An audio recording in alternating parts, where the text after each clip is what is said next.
Hello, good morning students. हम physics पढ़ने के लिए अभी फर्स्ट जो टॉपिक कहें या चैप्टर कहें हमारा चल रहा है बेसिक मैथमेटिक्स फॉर फिजिक्स। ठीक है, इसके अंदर हमने पढ़ लिया है क्वाड्रेटिक इक्वेशन पढ़ी, हमने बायनोमियल एक्सप्रेशन पढ़ा हमने, एंड देन हमने लॉगरिथम पढ़ा। लॉगरिथम के बाद में हम ट्रिग्नोमेट्री पढ़ रहे थे। ट्रिग्नोमेट्री के अंदर हमने लास्ट जो पढ़ा था एडिशन और सब्ट्रैक्शन फॉर्मूला। लास्ट टॉपिक जो हमारा चल रहा था वो था आपका एडिशन। लास्ट टॉपिक जो था वो था एडिशन और subtraction formula for trigonometry. Addition और सब्ट्रैक्शन फॉर्मूला फॉर ट्रिग्नोमेट्री, यही टॉपिक चल रहा था। एडिशन का फॉर्मूला मैंने बताया था, टॉपिक था लास्ट एडिशन और subtraction formula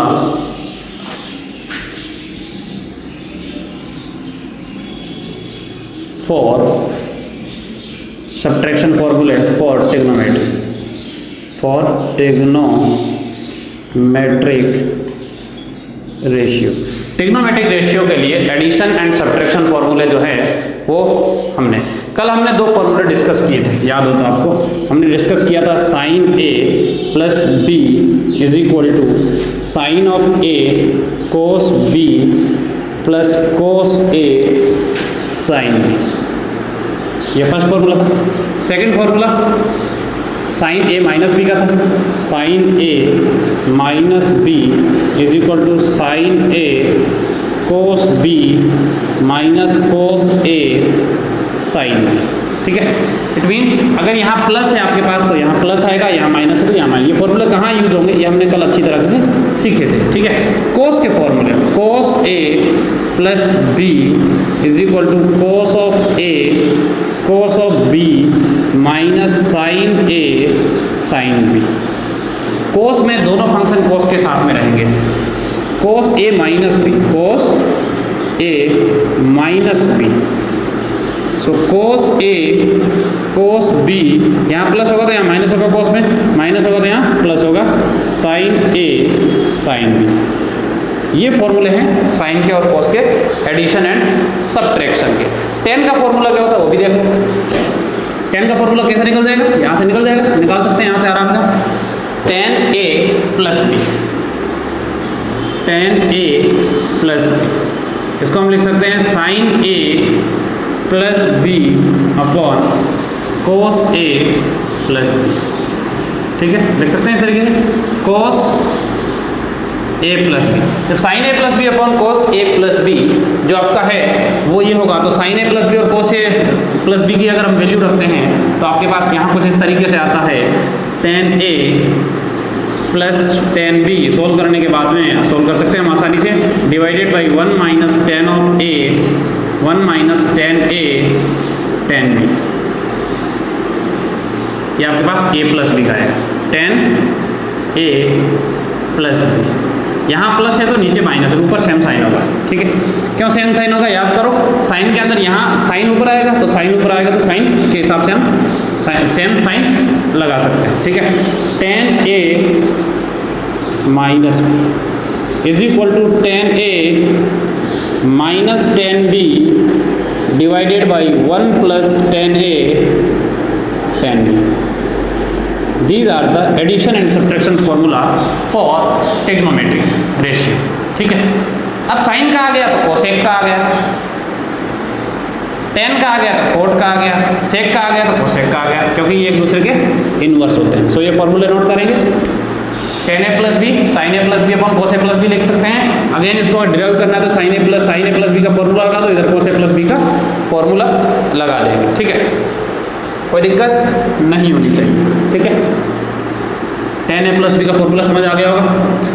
next, double angle को किस तरीके से ब्रेक करेंगे, जैसे suppose sine 2 theta, formula number 4। ठीक है, फॉर्मूला नंबर लगाते जाएंगे, मैं नंबर नहीं लिख रहा, नंबर आप लगाते जाएंगे। Sine 2 theta, we can write sine theta plus theta, इसको लिख सकते हैं sine theta plus theta. So sine A cos B plus cos A sine B, cos A sine B. तो इसको लिख सकते हैं sine theta cos theta, sine theta cos theta. So हो जाएगा 2 sine theta cos theta. So sine 2 theta का formula याद रखेंगे 2 साइन थीटा कोस थीटा।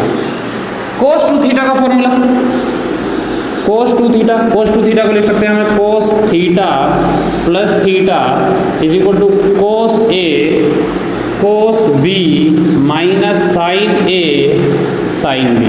लिख सकते हैं हम इस तरीके से। सो हो जाएगा cos square theta minus sine square theta. So cos 2 theta का फॉर्मूला आपके पास आया cos square theta minus sine square theta. ठीक है, cos square theta minus sine square theta. Similarly tan 2 theta का फॉर्मूला निकाल सकते हैं। tan 2 theta is equal to tan theta plus theta, I can write tan theta plus tan theta divided by 1 minus tan theta into tan theta. So it can be written as 2 tan theta upon 1 minus tan square theta. So tan 2 theta का formula आपके पास ही आया 2 tan theta upon 1 minus tan square theta. cos 2 theta का formula है cos square theta minus sin square theta. इसको थोड़ा और सॉल्व कर सकते हैं हम आगे की तरफ। cos स्क्वायर थीटा को मैं लिख सकता हूँ 1 minus sin square theta. So हो जाएगा 1 minus twice of sin square theta, या फिर मैं sin स्क्वायर थीटा को लिख सकता हूँ 1 माइनस cos स्क्वायर थीटा। तो ये हो जाएगा आपके पास twice of cos square theta minus 1। कोई दिक्कत? cos 2 थीटा को हम लिख सकते हैं cos square theta minus sin square theta, 1 minus 2 sin square theta या 2 cos स्क्वायर थीटा माइनस 1। कोई दिक्कत नहीं होनी चाहिए। यहाँ हम कर क्या रहे हैं, ट्वाइस एंगल को सिंगल पे हाफ में तोड़ रहे हैं। अगर यहाँ 45 डिग्री है तो यहाँ कितना होगा थीटा 22.5। ठीक है, ये काम कहाँ आएंगे सर, इधर ध्यान देंगे। सपोज आपको फाइंड करनी है वैल्यू साइन 7.5 डिग्री। सो इसको आप लिख सकते हैं साइन 7.5 डिग्री की आपको वैल्यू फाइंड करनी है। ठीक है, so we can write sine 2 theta मतलब साइन 15 डिग्री। साइन 15 डिग्री को हम क्या लिख सकते हैं twice of sine theta cos theta लिख सकते हैं। ठीक है, twice of sine theta cos theta लिख सकते हैं। ठीक है, सो यहाँ से हम आसानी से फाइंड कर सकते हैं इसकी वैल्यू, या फिर cos 2 थीटा के हिसाब से फाइंड कर सकते हैं। यहाँ तक कोई दिक्कत, इस क्वेश्चन को हम करते हैं। ठीक है, इन्हीं फॉर्मूलों से। सो cos 2 थीटा यानी कि cos 15 degree is equal to मैं लिख सकता हूँ 1 minus twice of sine square 7.5। cos 15, क्या cos 15 डिग्री की वैल्यू हमें पता है? नहीं, निकाल सकते हैं हम cos 15 डिग्री की। cos 15 डिग्री को मैं लिख सकता हूँ cos 45 minus 30 degree is equal to 1 minus twice of sine square 7.5 degree. ठीक है, सो यहाँ से मैं आसानी से इसकी वैल्यू फाइंड कर सकता हूँ। cos 45 माइनस cos 30 को मैं लिख सकता हूँ cos A cos B cos A cos B। cos 45 की 1/2, cos 30 की √3/2, यानी इसका आंसर आएगा √3 माइनस 1/2। ठीक है, is equal to 1 minus twice of sine square 7.5 degree. क्या यहाँ से आपके पास साइन स्क्वायर की साइन की वैल्यू आ जाएगी? ऑब्वियसली आ जाएगी, और तो कोई अननोन है नहीं। सो साइन स्क्वायर साइन की वैल्यू कितनी आएगी, इसको हम इधर लाएंगे, इसको उधर भेजेंगे तो आ जाएगा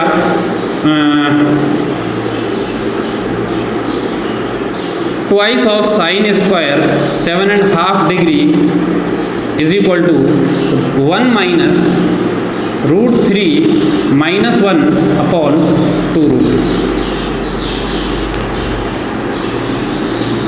ये इधर आ गया पूरा का पूरा और ये इधर चला गया। So sine square 7.5 degree is equal to 1/2 minus √3 minus 1/4। So this is the value of sine square. तो साइन की वैल्यू क्या हो जाएगी, इसका अंडर रूट, यानी sine 7.5 degree is equal to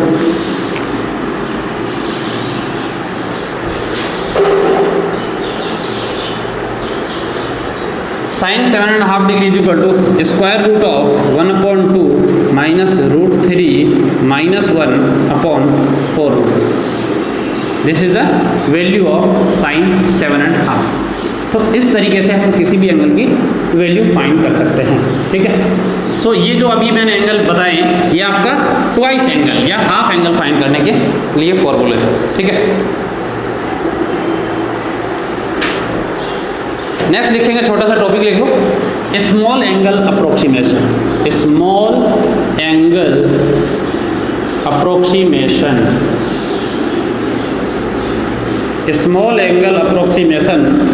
बच्चों मैं यहाँ क्या पढ़ा रहा हूँ अभी आपको बेसिक मैथमेटिक्स पढ़ा रहा हूँ। ये मैथमेटिक्स आपको फिजिक्स पढ़ने से पहले आनी चाहिए, इसलिए हम कंटिन्यूअसली कम से कम अभी 3 से 4 क्लास और लगेगी आपकी बेसिक मैथमेटिक्स पढ़ने के लिए, ठीक है। So small angle approximation. Small angle approximation की अगर मैं बात करूँ तो स्मॉल एंगल अप्रोक्सीमेशन कैसे फाइंड करेंगे और इसकी वैल्यू कैसे होती है, यदि इफ थीटा आपका 5 डिग्री से छोटा हो, if theta less than 5 then कुछ इस तरीके से होगा, sine theta is nearly equal to theta, cos theta is nearly equal to 1 and tan theta nearly equal to theta. ये याद रखें। कैसे? थीटा का मतलब क्या होता है? थीटा का मतलब, थीटा हमेशा जो होता है वो आपका किस में होता है? डिग्री में होता है। थीटा किस में होता है? डिग्री में। डिग्री में होता है थीटा। जैसे सपोज साइन 1 डिग्री की वैल्यू फाइंड करनी है आपको, तो साइन 1 डिग्री का मतलब होगा 1 डिग्री, और 1 डिग्री का मतलब होगा आपके पास, याद करो हमने पढ़ा था 2 pi is equal to 360 degree. So 1 degree is equal to 2 pi upon, यानी पाई अपॉन 180 रेडियन, ठीक है। सो साइन 1 डिग्री की वैल्यू आएगी 1 डिग्री, और डिग्री की जगह रख देंगे 1 डिग्री इज इक्वल टू होता है पाई बाई 180, तो आ जाएगा पाई अपॉन 180। सो साइन 1 की जो वैल्यू आई आपके पास ये आई। सिमिलरली कोस 1 डिग्री की वैल्यू आपकी होगी nearly equal to 1। Cos 1 degree की वैल्यू होगी नियरली इक्वल टू 1, यानी कि ये तो आपका थीटा में चेंज हो जाएगा और ये आपका डायरेक्ट वैल्यू आ जाएगी। क्यों आ जाएगी? कोस 0 की वैल्यू कितनी होती है? 1। सो ये कोस 0 के पास में है, इसलिए इसको 1 ले लेते हैं, और ये अप्रोक्सीमेटली 0 के इक्वल हो गया, यानी कि यहाँ अगर ध्यान से देखें तो पाई जो है 180 के रिस्पेक्ट में बहुत छोटा है। सो हम कह सकते हैं theta, sine theta is nearly equal to theta, cos theta nearly equal to 1 and tan theta nearly equal to 1 when theta less than 5 degree. अगर थीटा 5 डिग्री से छोटा है तभी ये कंडीशन लगेगी, अदरवाइज ये कंडीशन नहीं लगेगी। कोई दिक्कत नहीं होनी चाहिए, ठीक है।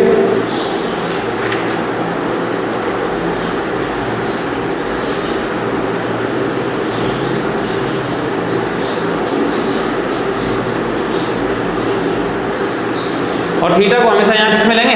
रेडियन में। किस में लेंगे? रेडियन में। अगर यहाँ ध्यान से देखें कोस 1 डिग्री, सो कोस 1 डिग्री आपका ये होगा 1 into pi by 180, 1 into pi by. यहाँ थीटा जो होगा आपका, ये याद रख लेंगे थोड़ा सा, theta must be put in radian. Theta must be, वैसे तो हम किस में पुट करते हैं? यहाँ डिग्री में पुट करते हैं, लेकिन यहाँ ध्यान रखना जब अप्रोक्सीमेशन लगाते हैं तो थीटा को हम पुट करेंगे रेडियन में। थीटा को किस में पुट करेंगे? रेडियन में। तो थोड़ा सा याद रख लेना, theta must be put in radian. जैसे सपोज आपको वैल्यू फाइंड करनी है साइन 5 डिग्री की, तो यहाँ हम लिखेंगे sine 5 degree is equal to sine 5 degree. So 5 into 1 degree आपका जाता है पाई अपॉन 180 रेडियन। हमें पता है साइन थीटा जब थीटा होता है, छोटा होता है, तो ये नियरली इक्वल टू थीटा हो जाता है। सो इसको लिख सकते हैं 5 इंटू पाई अपॉन 180,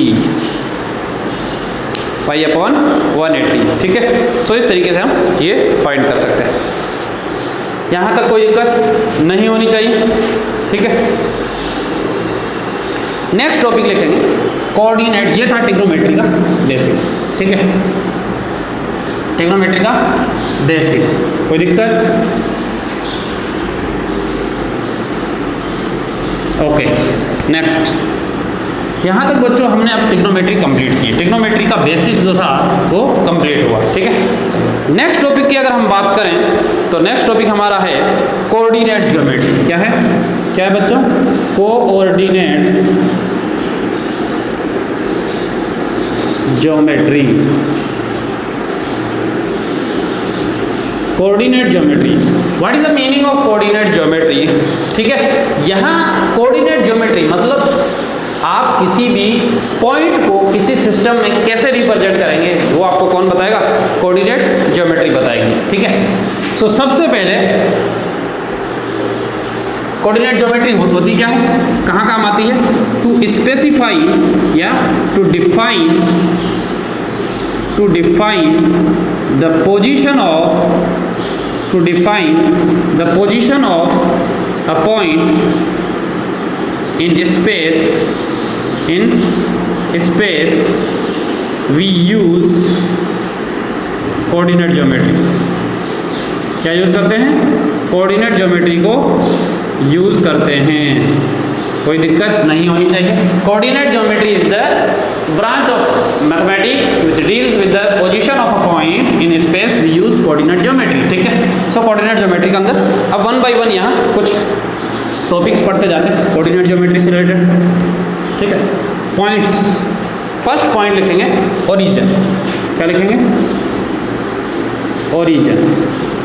ओरिजिन की अगर हम बात करें तो ये एक रेफरेंस पॉइंट होता है। क्या होता है? रेफरेंस पॉइंट होता है। रेफरेंस पॉइंट होता है। क्या करते हैं यहाँ से? फ्रॉम वेयर, यहाँ से वैल्यू मेजर की जाती है। It is a reference point from where value is to be measured. ठीक है, वैल्यूज को मेजर की जाती है। नेक्स्ट अगर हम बात करें एक्सिस की, क्या बात करें? एक्सिस की। एक्सिस क्या होती है? एक्सिस जो होती है आपकी किसी भी कोऑर्डिनेट सिस्टम में, सपोज ये एक्स एक्सिस, ये वाई एक्सिस, ये जेड एक्सिस। ठीक है, और ये आपका है ओरिजिन। ओरिजिन के जो कोऑर्डिनेट होंगे 0,0 होंगे। ओरिजिन के कोऑर्डिनेट कितने होंगे? 0,0। अब यहाँ ध्यान से समझेंगे, ये आपकी है एक्स एक्सिस। ठीक है, सो ये एक्स एक्सिस।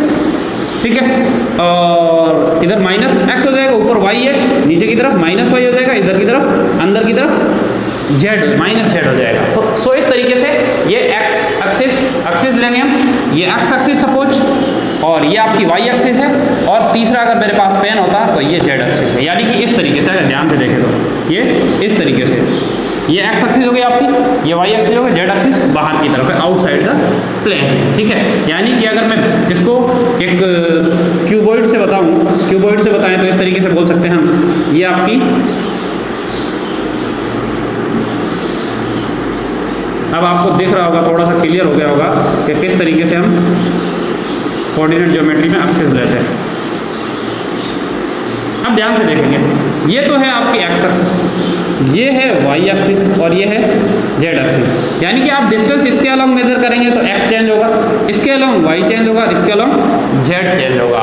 सो एक्सिस क्या है? अगर मैं एक्सिस की बात करूं तो कोई भी fixed, any fixed line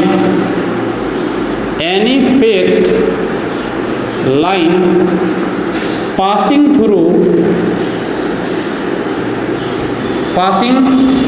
through यहाँ लिख देता हूँ, passing through origin,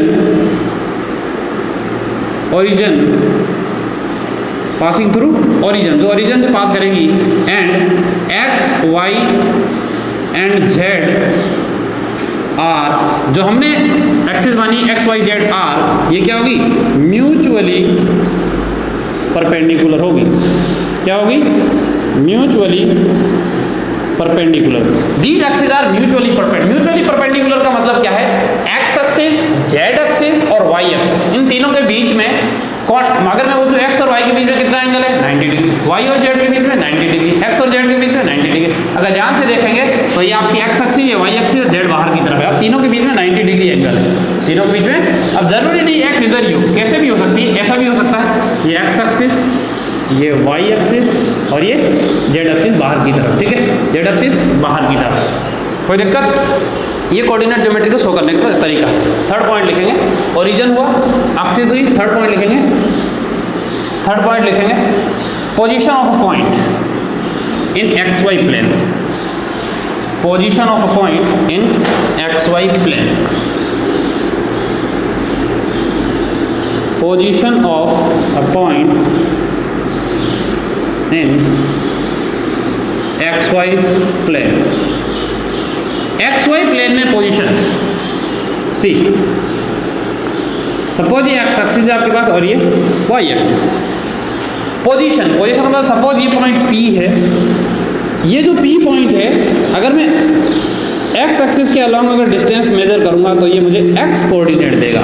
so the distance from y axis, the distance from y axis along the x axis, the distance from y axis along the axis to the point that is called x coordinate, इसे बोलेंगे x coordinate। Similarly अगर ये distance लें तो ये distance होगी the distance from x axis along the y axis to the point is called y coordinate। सो ये हो जाएगा आपका y coordinate, ठीक है।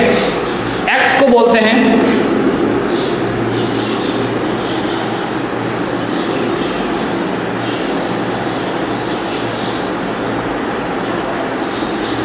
x को बोलते हैं ऑर्डिनेट एंड y को बोलते हैं एब्सिसा। क्या बोलते हैं y को? Abscissa. x coordinate and y coordinate is called abscissa and ordinate, इसको बोलते हैं एब्सिसा। यहाँ थोड़ा सा देख लो, ये नाम अगर याद रह जाए तो कहीं लिखा हुआ आ सकता है एब्सिसा, बाकी नहीं जान रहे तो कोई बड़ी दिक्कत नहीं है। और ये है आपका ऑर्डिनेट, ये है ऑर्डिनेट। x कोऑर्डिनेट को बोलते हैं एब्सिसा, एब्सिसा, और इसको बोलते हैं ordinate. So position of a point in xy plane, xy plane के अंदर पॉइंट की जो पोजीशन होगी वो पॉइंट की पोजीशन होगी आपकी, x को बोलेंगे एब्सिसा एंड y पोजीशन को बोलेंगे हम ऑर्डिनेट, ठीक है। सो डिस्टेंस आपके पास आई इसकी xy। सो पोजीशन हमने पता की, कोई दिक्कत? सो position of point P, x distance x from y axis and distance y from x axis, ठीक है। जिसके अलोंग चलेंगे वो कोऑर्डिनेट होगा। जैसे x के अलोंग चल रहे हैं तो x कोऑर्डिनेट है, y के अलोंग चल रहे हैं तो y कोऑर्डिनेट है, लेकिन डिस्टेंस कहाँ होगी? अपोजिट एक्सिस से।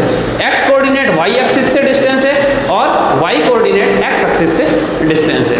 यहाँ तक कोई दिक्कत नहीं होनी चाहिए, ओरिजिन पता चल गया हमें, ठीक है, कोई दिक्कत? Okay, next distance formula. Next लिखेंगे डिस्टेंस फॉर्मूला, डिस्टेंस फॉर्मूला।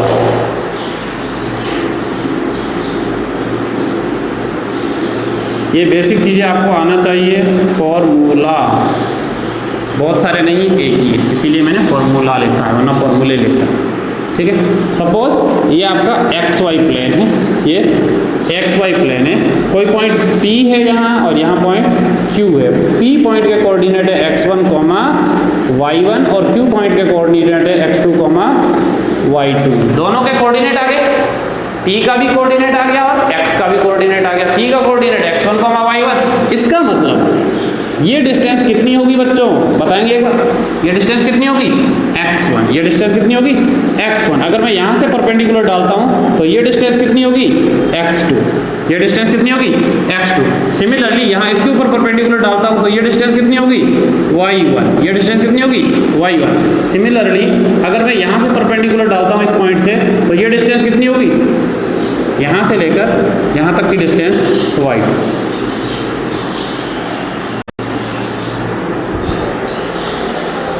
ठीक है। सो x1 distance along x axis, x2 distance along x axis, y1 distance along y axis and y2 distance along y axis. x को बोलते हैं abscissa, y को बोलते हैं ordinate. इसको बोलते हैं एब्सिसा और इसको बोलते हैं ऑर्डिनेट, ठीक है।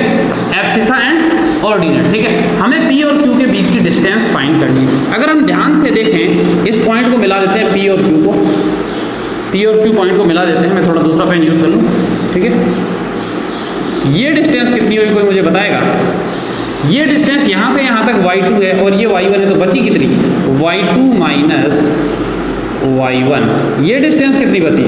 x2 minus x1। ये एंगल मान लेते हैं, मान लो तो ठीक है, वरना कोई दिक्कत नहीं है। अब आपको फाइंड करना है PQ। सपोज इस पॉइंट को मैं बोल देता हूँ R, ठीक है। So from Pythagoras theorem, from Pythagoras theorem, Pythagoras theorem से हम क्या लिख सकते हैं?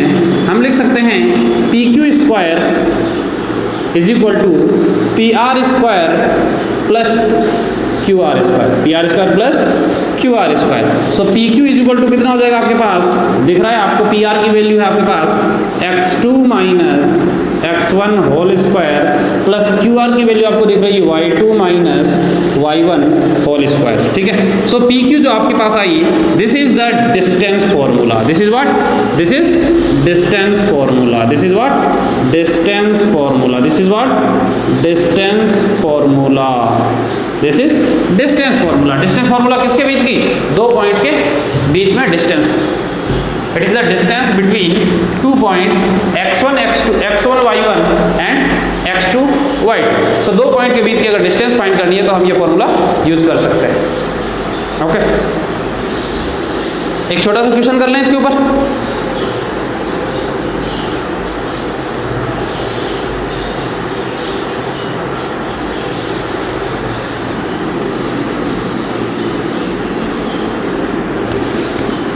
डिस्टेंस फॉर्मूला पे हम छोटा सा क्वेश्चन कर सकते हैं। Find out the distance between following points. Question लिखेंगे, find the distance between, find the distance between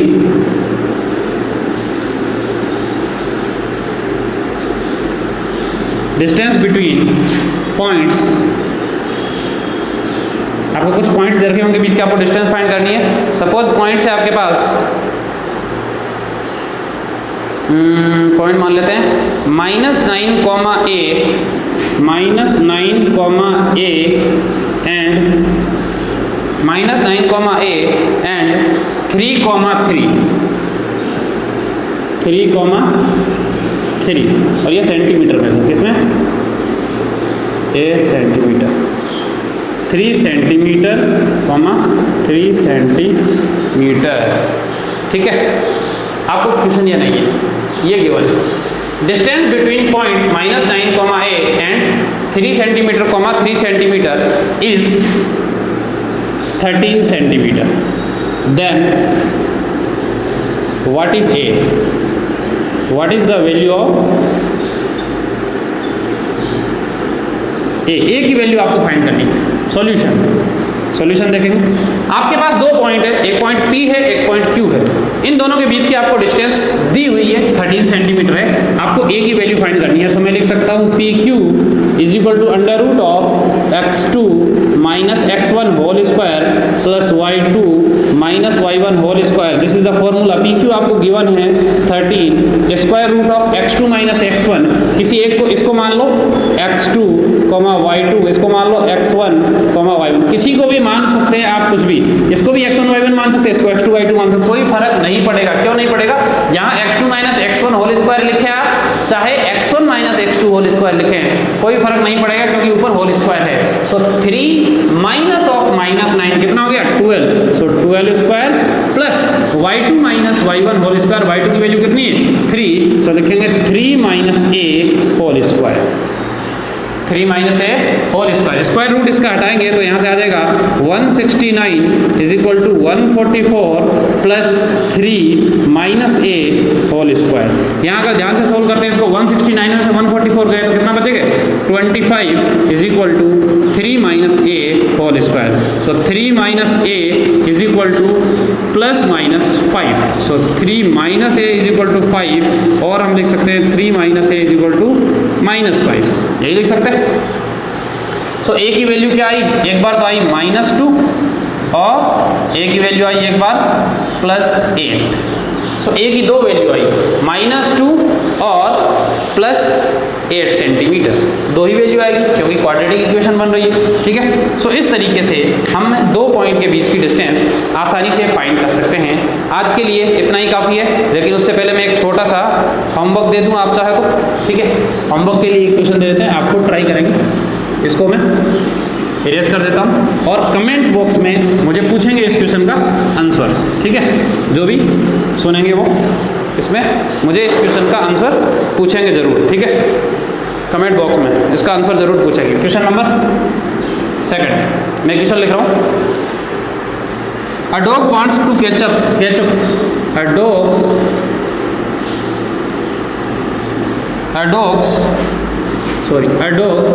dogs नहीं, कैसे होगा, a dog wants to catch a cat, full stop. The dog follows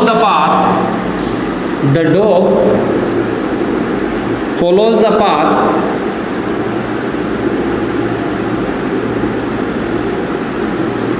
the dog follows the path whose equation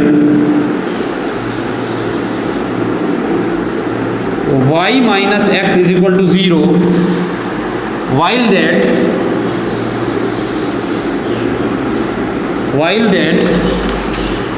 cat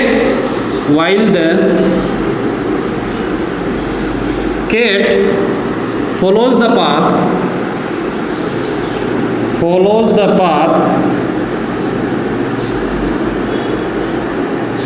whose equation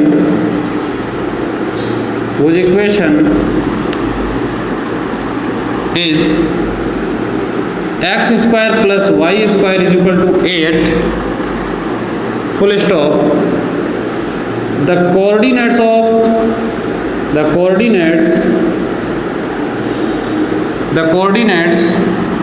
of possible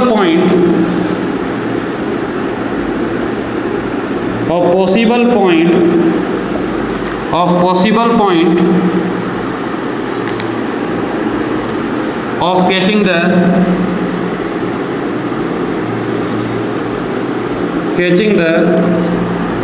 cat are, possible points कौन कौन से होंगे? Option दिया हुआ A 2, -2, B 2, 2, C -2, 2 and D -2, -2। Comment में इसका answer लिख के आप बताएंगे कि आंसर कौन कौन से होंगे, कौन से पॉसिबिलिटीज़ है। Okay, thank you. आज के लिए इतना काफ़ी है। Take care.